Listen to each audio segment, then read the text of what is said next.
Well, what's up, everybody? Mario, how are you tonight? Doing all right. Just finished working. It says excellent connection. We're not live yet. Hold on. Man. Excellent connection. It's very. Hold cool. on. Hey, I just want to point out that noise. Hey, what? We're not live yet, dear. We're not. Oh, I guess we're live on Facebook. You're not live. What are you talking about? You're not. We're live on Facebook, I guess. You just said you were live. What? No, we're live on Facebook. Okay, well, we're live on Facebook. People still use Facebook. Listen. Now I feel a lot older. Just for posting live videos. I'm just kidding. I love Facebook. Are you live yet, David? On Facebook. I think the groups are just like super underestimated. So They are, man. They are. So what happens if they come in and crush the groups all at once, right? Do you think they would ever come in and just like ruin the groups? They've ruined everything else. yeah. Oh, that would suck because it's a huge community. The groups are the only thing that's sustainable. It is. It is. I think that's what's keeping it alive.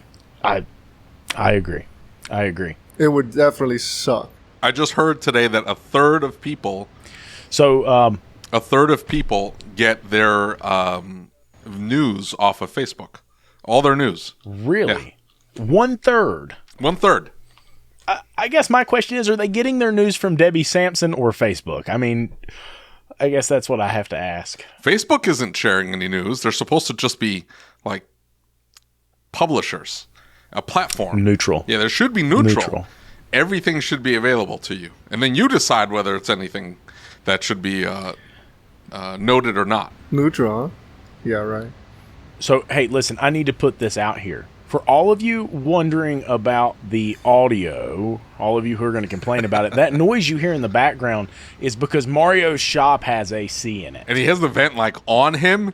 Now, David and I are here cooking. I'm glistening, That's terrible. as you can tell. I'm going to start turning red here in a minute because it's so hot in my office. It's so hot in here, I'm glistening. Yeah. But Mario's got AC. If you want to... we're talking training this afternoon.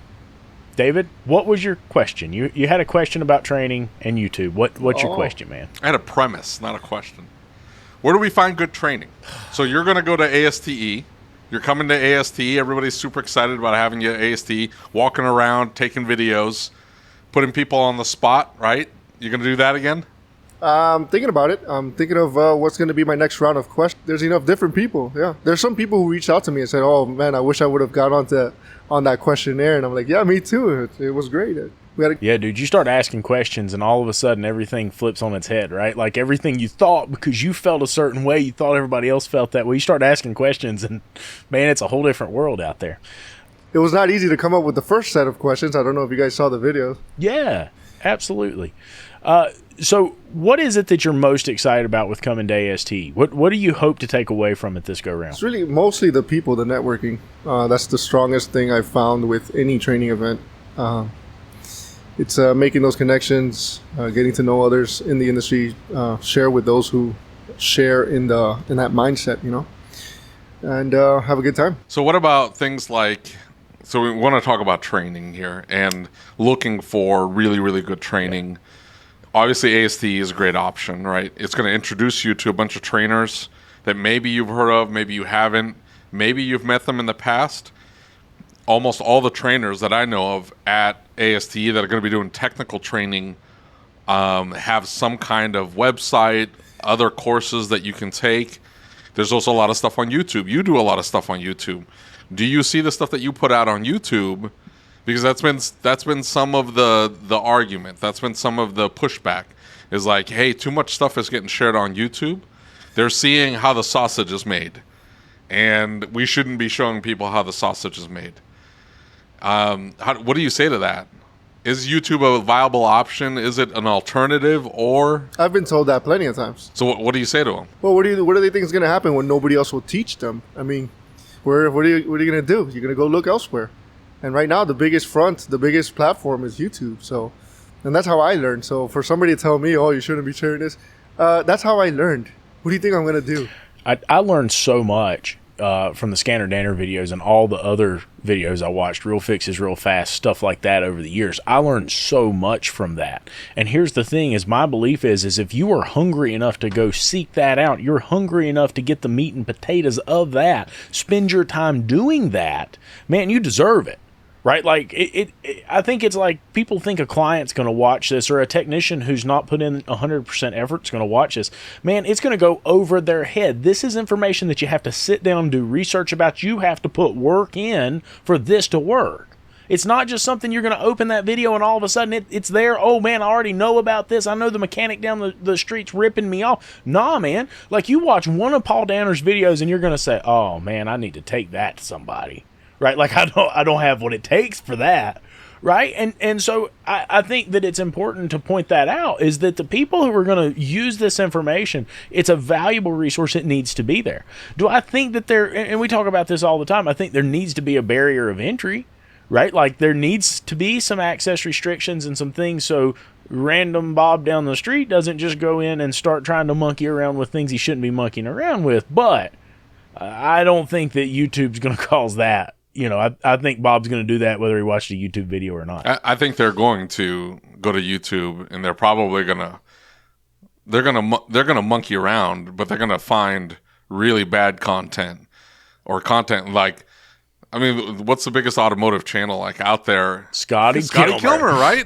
And so they're watching Scotty Kilmer turn the engine over. What was the channel? He was adjusting valves on one of his videos, and he like reused the valve cover gasket. It's a really cringy one where you're watching it as a mechanic and you're like, oh no, this is all wrong. I've not found one of them I've been able to watch that's not cringy, dude. I saw one he was installing a light switch. Oh, I remember that. That's awful. Like a house light switch? Yeah, he drilled through the dash and installed a light switch, like, from the house. Yeah. Yeah, I remember seeing that. Well, with the cover and everything. An actual light switch. Yeah, an actual light switch. Hey, you know, in the South, I see things like that. I'm not the type to go crazy about, like, when someone's hacking away, but for someone to be so successful and have so much power over the masses and to spread that kind of message that he spreads, which is, you know, your mechanic is lying to you, come do my DIY light switch install, then that bothers me. Yes. Big time. I think he 100% looks up he gets into the algorithm, he's looking up search terms, he's looking at what's trending, and then just people assume this stuff of mechanics. They just assume that they're robbing me about this. I don't really need to spend the money on this repair. Shouldn't have to spend my money on this. And they watch a Scotty Kilmer video that's got 1.2 million views, and he's telling them, oh, you don't need to fix that head gasket. Just pour this stuff in or whatever, right? And they're assuming, yeah, I knew it. I knew that mechanic was telling me wrong. I knew that that I could fix it with his pour-in stuff with that Blue Devil or whatever it happens to be. And that I think people then believe it because it just confirms their bias, right? So if you don't have anything that counters that, it's like, okay, that video's whatever. Like the guy's popping out of a trunk, but here's an actual technician in the shop, like being paid as a professional with a lab scope, doing a head gasket check, you know, or whatever, right? Like it's a much more professional setting. It looks more professional. It's more technical. You know, do you think it's just satire, though? I mean, is there any way that people really believe what he's saying? I mean, unfortunately, there's a lot of channels that can only thrive based on the shock and awe. Yeah. So if YouTube is an option, what else? Well, I mean, there's also the CTI. There's a lot of online training. Do you like the pizza party classes? Or the pizza party classes worth it? Yeah, why not? I mean, the shop owner pays for it, but... Yeah, but a lot of people complain about online training. The shop owner doesn't pay for anything. What are you talking about? Typically they do. I mean, at least the ones that... Everybody complains about online training that is not as good. They do kind of give you, like, lesser material. David, you've got... Listen, David. You have to understand... Hey, you gotta wait for his internet to catch up. You gotta say something. Give it a second. Cable. This is ridiculous. Talking, and then your internet catches up like 15 seconds later. I'm about to literally walk away and get my Ethernet cable. This is hilarious. It's like pause, and then boom, it hits. You know, we have these telephone calls in the shop sometime where you'll answer the telephone and you'll say something and it's like delayed just a few seconds. And I've noticed all the warranty companies do that. So the telephone conversation is so miserable, you can't help but like hang up. They'll leave you on hold for 45 minutes. And then by the time you finally get on the phone with them, it's like delayed. So you're talking over each other. I swear it's on purpose. Give it a second. It's on purpose, man. I'm going to go get my Ethernet cable. That's it. There you go. You got it now. Now we can move on. Hold on. Talk amongst yourselves. That's awesome. There you go, live. This is why you watch the live video, so you can see this. That's it. You get all the fun you're going to have stuff. all this other stuff edited out. You know, I so connect with him though, because like when we do programming in the shop, we got to grab the Ethernet cord from across the shop. So like somebody's got to run across the shop, grab the RJ45 and drag it across the shop floor. I'm fixing that in the new shop, by the way. So we're gonna have Ethernet. Oh, ports? Look at that! He's all crispy. Is he? Yeah. It's gonna have ports all over the whole shop, right? It's got 10 gig all over the place, so we're in good shape, right? Like you're gonna have reels and Now stuff. Mario's locked Yeah, I up. know. Well, he's reconnecting to the internet. There's not going to be any reels, but there's going to be ports everywhere. I've got 48 Ethernet ports on one system and 24 on another, so I think I got plenty of room. Everybody has to share one Wi-Fi connection at my shop. Yeah, I know. I've heard. They all have to get in line. Do you know how hot it is in my office right now? You're glistening. It's really hot. Oh, dude, it's probably 110 degrees in here right now. It's brilliant. Why are you so sweaty? It's brilliant. Were you watching Cops?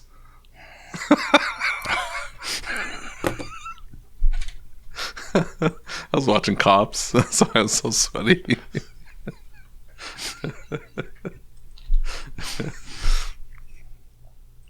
Anyway, All right, here he comes. Is he coming in? Yeah. I'm not even looking at the screen. There he is. He's reconnecting. He's trying. He went from 2 megabits a second to 4. Man, Florida internet stepping it up. Oh, he went back out again. Poor guy. Anyway, well, let's have this discussion. So the point is, let's have this discussion. Yeah. Poor Brandon Dills gets dragged on the. And we didn't help. It turns out we made it worse. Did we make it worse? Wasn't the point. Did we make it worse? I guess my only hope is like people could see the dude's genuine, and if he did something wrong, he probably didn't know. Do you think he's genuine, or do you think he's delusional? Because that was the entire conversation in the podcast. I think he's genuinely delusional. Do you think? I think at some point you end up justifying things in your head, and you end up reasoning your way to whatever decision you end up making, even though it may be something that you would normally not be for. Normally you would be like, I don't like that, but you've made the decision. So, now you're stuck, and you're like, okay, well, how do I get here and not feel bad about myself? Do you think that is what's happening, or do you think it's 100% genuine? He's like, yeah, no, this is how it was, and he believes that to his core. I think everybody knows that I'm friends with Brandon, and you're friends with Brandon. I'm friends with Brandon, yes. And so I think my takeaway, and I got feedback from a lot of people, right? Got feedback from a ton of people about that episode, and I heard. Right. Well, I heard what they said, and I listened to them. Right. I think it's a little bit of both. I don't think that Brandon thought that he was taking advantage of anyone, or thought that was never his intent. But it comes down to I thought we were talking about training here. Well, you left. We're getting back there. You left, so we had to come up with something. I think that it comes down to the bread truck conversation that you had that time, David, where you said that, if the bread truck drives by and a piece of bread falls off, 10% of people would pick that piece of bread up and they would take it back over, and they would say, here, this bread fell off your truck, even if they were starving. The other 10% would steal that piece of bread just to steal the piece of bread, and the rest of the population falls somewhere in the middle of that. And I think exactly what you said, in some way, shape, or fashion, he's reasoned it. Right now, that's not saying anything bad about Brandon. I know there's a lot of upset people. I know Brandon feels attacked. I know the other people feel attacked. Man, we're all just trying to make it, right? Like, we're all just trying to survive, and we're doing the best we can. And sometimes that's the cart gets in front of the horse. The shop owners that are paying flat rate, not sending their techs to training, that's the same thing those shop owners say. We're all trying to make it. I just need another. Yeah. Just need another Lambo. Just two. Two, I'm good. Yeah, but I mean, that I think we all some know of them that's hack their not way the case. through life. I mean, Yeah, exactly. Is that? Yeah, I can understand that. a lot of them hack their way through life. Are you calling Especially Brandon down a here. hack? Is that what you're saying? He can't hear me. Brandon? No, I mean, I don't know how his business runs. I can hear you. Oh, okay. I don't really know how his business runs, though. Right. Well, I guess where I'm coming from with this is I don't honestly think the dude went at this with the intention of causing anybody harm. Right? Like, I genuinely don't believe. I know the dude pretty well.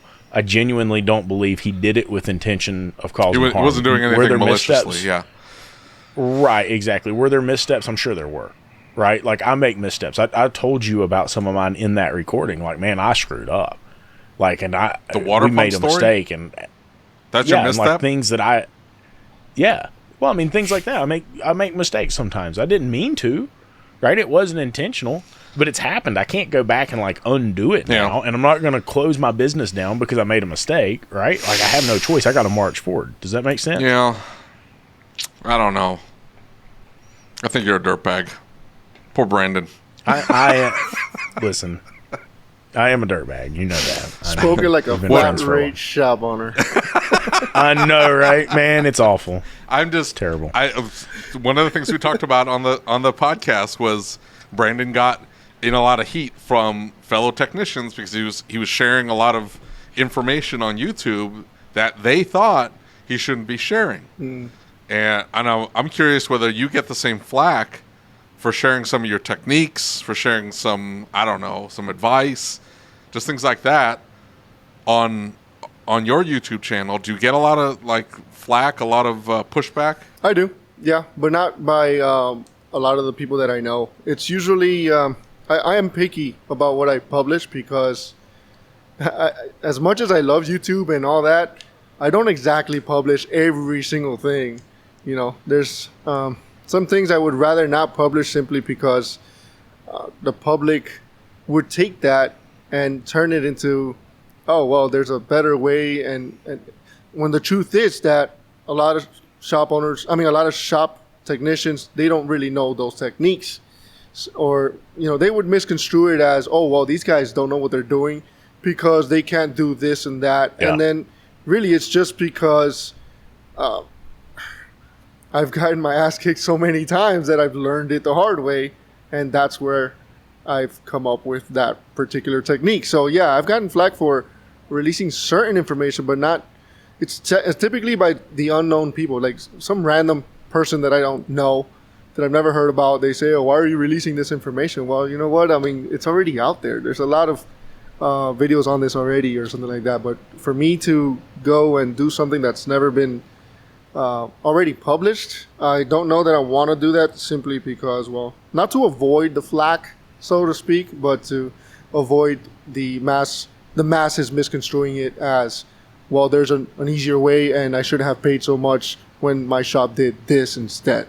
So when it's really a whole different scenario. One of the big things that I think somebody even brought it up today in a post somewhere I saw, and they said that the internet has ruined our industry. I think it's ruined a lot of industries, right?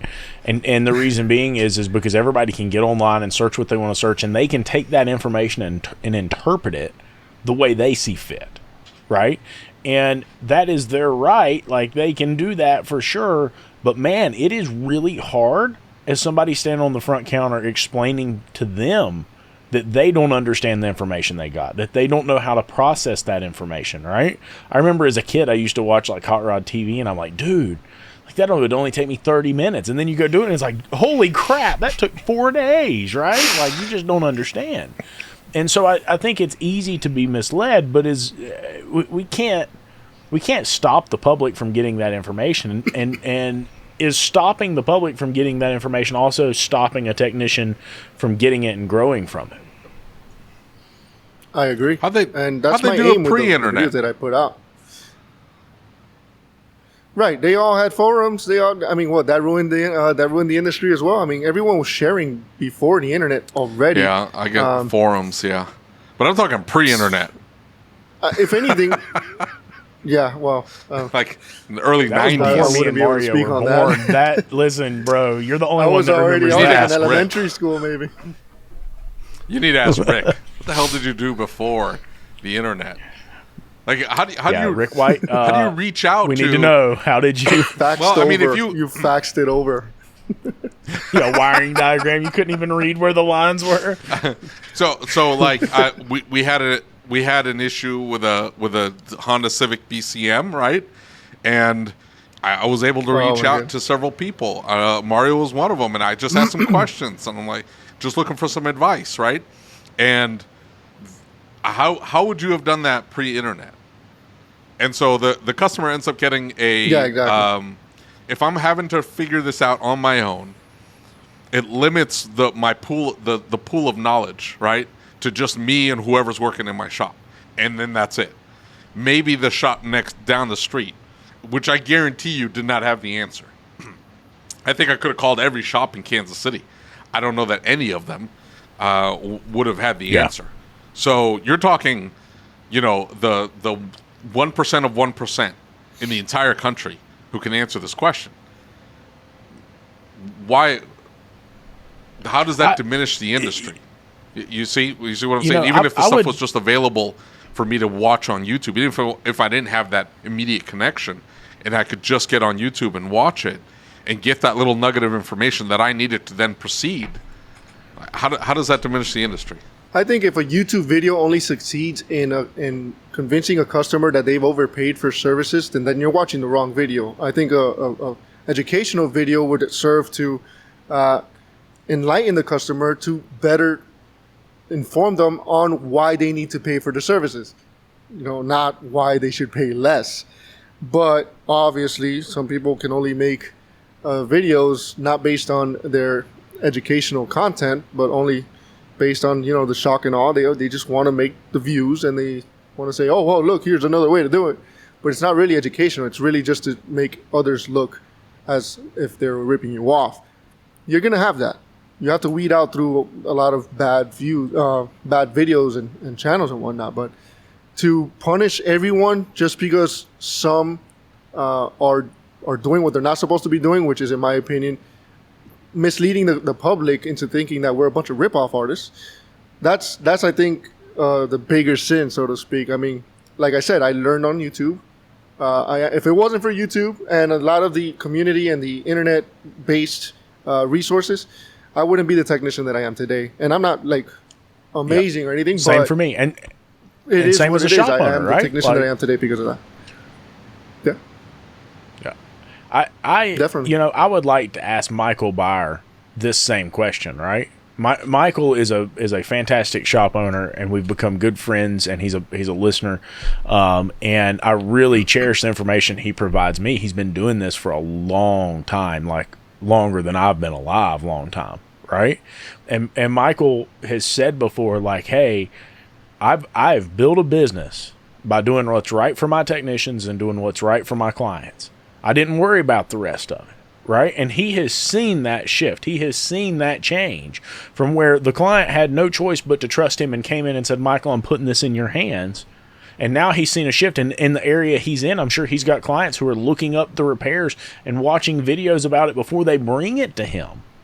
I'm curious what his experience has been with that and seeing that shift. Because, when I started my shop, the internet was already there. Right. I built the diesel performance side in forums. So it was already a thing then, and I was inviting those people into the business. Michael never experienced that, and then all of a sudden there was a shift that created that experience. I'm curious to see what his experience would be and how it shifted and changed the client that we see in the business today. And we've talked about this before. I think all these business coaches that used to run a business in the 70s and 80s that have now become business coaches, and they are not in a bay and they don't understand that clients have changed. Man, they have to understand what we see is different than what they saw. It is different than it was. Is it? Oh, the bar is definitely being raised. Yeah. I mean, if your business can only thrive based on the ignorance of your customers, then you got bigger problems, in my opinion. Yeah, that's a good point. Yeah. That's a good point. I agree. But how many shop owners believe that to be necessary for their business to thrive? Because that's what we were just talking about. You're saying if you're getting flack from people for posting content on YouTube, which is seen as how the sausage is made, and they're saying, hey, we can't let people know how to do this stuff. We shouldn't be telling people about these techniques, these testing methods, whatever. We shouldn't be showing people this. And because for whatever reason, I don't know their justification for it, but I mean, I don't know. Like they're relying on the ignorance of the consumer. I don't know how you run a business like that. How many consumers do you know that would go and buy a $4,000 piece of equipment to run one test? Come on now. They're not doing that. And have to learn. I wouldn't know either. I mean, right. I wouldn't know either because I can, wow a customer with the technical side of things, and some customers don't care for that. But if they ever needed to know, and some of our customers are like engineers and stuff, if they ever needed to know, at least you have the know-how, the ability to articulate that. Now, what good is it to have a shop? Yeah, you make some money based on the ignorance of customers, but when you run into somebody who's mechanically inclined and pretty intelligent, you're going to look like a fool instead. So what good is that? It blows my mind that people think that the customer should stay dumb. I don't think so. I think that the more the customer knows, the more they would realize that they should be paying a professional to be doing the job instead of somebody who's ignorant and can't even articulate what they're doing to your car. So some people are adventurous. But kind of knowing and knowing are two different things, though. Yeah, right? they're adventurous. They're being like, misinformed and having the wrong information. How do you classify a channel like Ford Make You Loco? Because he's like step by step. I think he does. He has a wide range. So I haven't watched every one of his videos. I don't know him personally either. I've never spoken to him. I've watched several videos of his, but not like the majority at all. So I could be misspeaking or speaking, preemptively on this, but I think he's generally an all right channel to watch. I don't know that I've ever seen him talk down the industry as a whole or anything like that, or has somehow swayed the public opinion against mechanics. If he has, well, then I haven't seen it. But with that in mind, I do think he's an overall good channel. Yeah, I've watched quite a few of his videos. There's some really good information in his videos, right? Like there's some really good information there, and it's shared from a different perspective, and it's just like a bunch of us sitting around talking shop. It's like calling one of the others and saying, "Hey, I've got this in here. Tell me a little bit about it. What do you know about it?" Right? And it goes back to the groups, right? It's almost like all these people that go in the groups and they drop a, "Hey, what's wrong with it?" question. And they don't bring any testing. They don't bring any information. They don't bring anything at all that says, "Hey, here's what I've done up to this point. Just give me a silver bullet," right? There is a difference. I've got a real problem with silver bullets because silver bullets never allow you to grow. You never learn with a silver bullet, and you never develop yourself as a silver bullet, right? You're just looking for the answer. And there's a lot of techs who are only looking for an answer. There's a lot of shop owners who are only looking for an answer. To me, that's the judge, right? Is somebody going at this to look for a genuine way that they can develop a system or a process so next time this happens, they can work through it themselves? Or is someone approaching this, they just want the answer to the problem?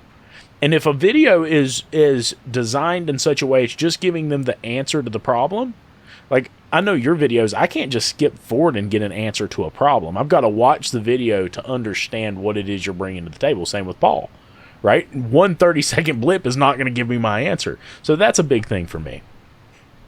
Some people just look for the privately attained bulletin, not necessarily yeah, we call it silver bullets, but it's a community bulletin.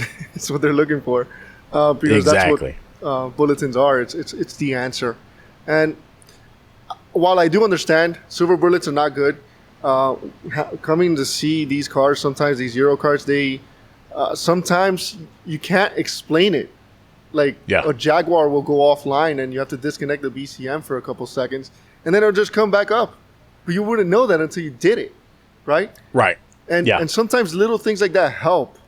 You're talking against silver bullets. I just gave you one, but it's just those little nuggets of details that help everyone. You know how many people would be replacing a BCM because it didn't come alive, and all you had to do is disconnect something, a particular connector. Absolutely. For 15 seconds. So while I'm against silver bullets, I am for helping each other get by, not hacking it, but getting that car fixed. I'm not saying that I'll give people silver bullets. Is that the difference then between a good technician or wanting to become a good technician and the rest of the industry? Who brought there's a lot of delusional technicians out there who believe themselves to be better than they are. Who said that? Was that you, Lucas?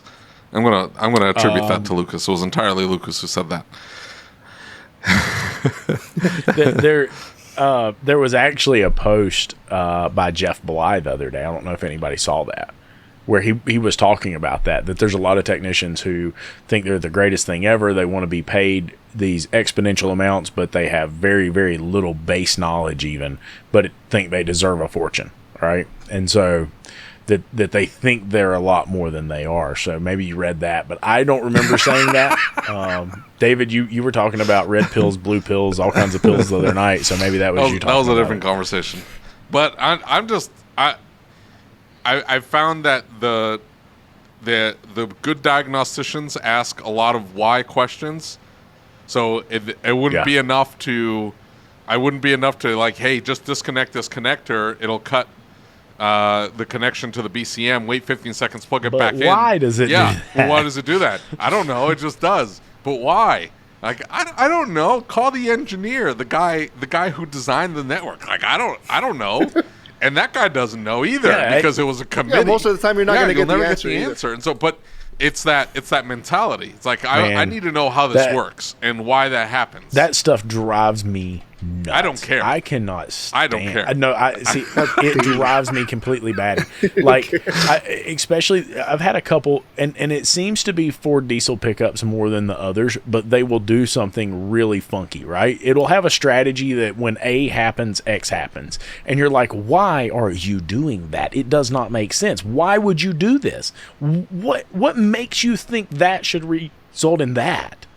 And there is no way to understand their strategy. That was one of my problems as being the diagnostician in the shop. It was going to drive me to the madhouse because I wanted to understand why this resulted in this. And I was not okay with not knowing that. So I would spend hours and hours and hours trying to do research, and that data's not there. And then we go to ETI and we find out, listen, we don't even make the freaking PCM. You expect us to know? We don't make it. We don't write the code for it. That's somebody else's proprietary information. We can't do anything with it. We don't make the PCM. We buy it from Bosch or whoever. They write the code. Right. We just tell it we needed to do this.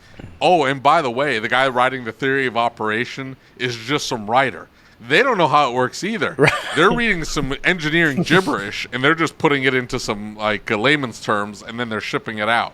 So you're never going to find out proper theory of operation, how it's supposed to work, the idea behind it. You're going to know nothing, but you need to know how to fix it. Yep. It's awful. Yeah, you're expected to. Well, so, that's why I share. I want to say it was.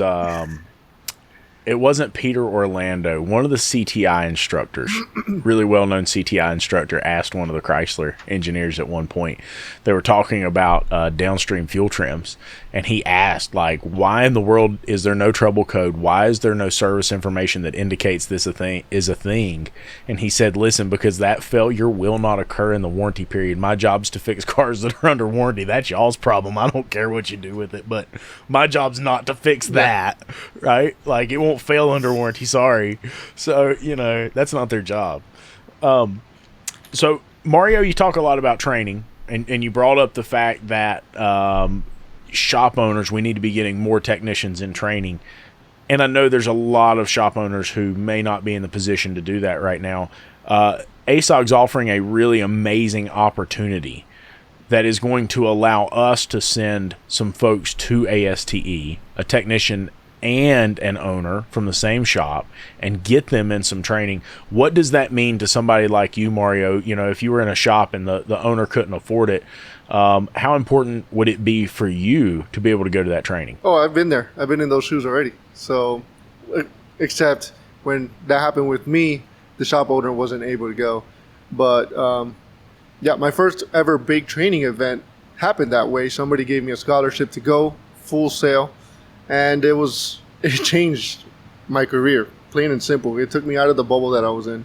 And, I wasn't even in the Facebook groups. I didn't even have any of that stuff. I didn't know anybody. And, some way, somehow, like, it just opened up a whole new world. And, I've been trying to recreate the same thing since, really.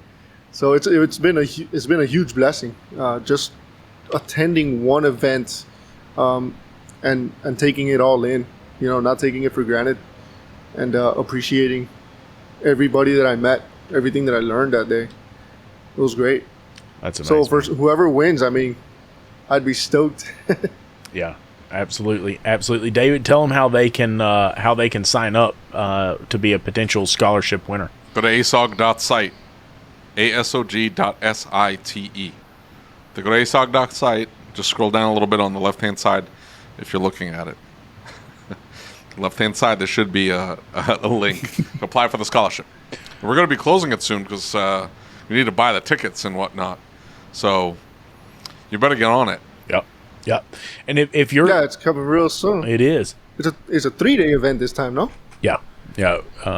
Thursday, Friday, Saturday. Thursday's an add-on, right? They added Thursday on because, man, it is some high-end training. I think it's going to grow next year. From everything I'm hearing, it's going to be a much bigger event next year. So really excited about that.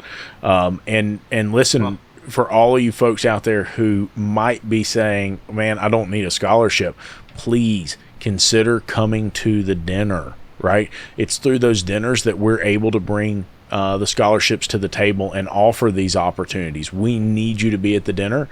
So go on, register to buy the dinner tickets. You can also donate on the ASOG website. It's all tax deductible, right? ASOG's a 501c3 educational foundation, right? Nobody's making money from this. This is not a thing where somebody's getting paid out of this deal. This is only to help our industry grow. Great. Amen. So we fixed this. I just want to make sure we didn't. If you want to get better as a technician, you got to go to ASTE, right?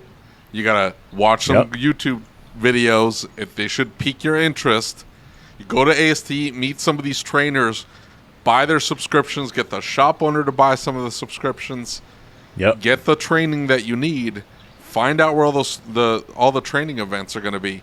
Look, there are some killer training events that are individual classes that are being offered all over the country. I get 1,000 emails a day about training all over the country on hybrids, EV, advanced electrical diagnostics, EPROM stuff, hardcore training that'll take you to a completely different level. But the only way you're going to come to realize that this world even exists is by going to an event like ASTE, by watching the right YouTube channels that are even getting into this stuff, that are talking about it, that are showing a little bit of how the sausage is made, and it should get you asking questions, and then join some Facebook groups because that helps too. Yep, absolutely. All right, Mario, thank you for being here tonight, buddy. Thanks for having me. Absolutely, buddy. Y'all have a good night.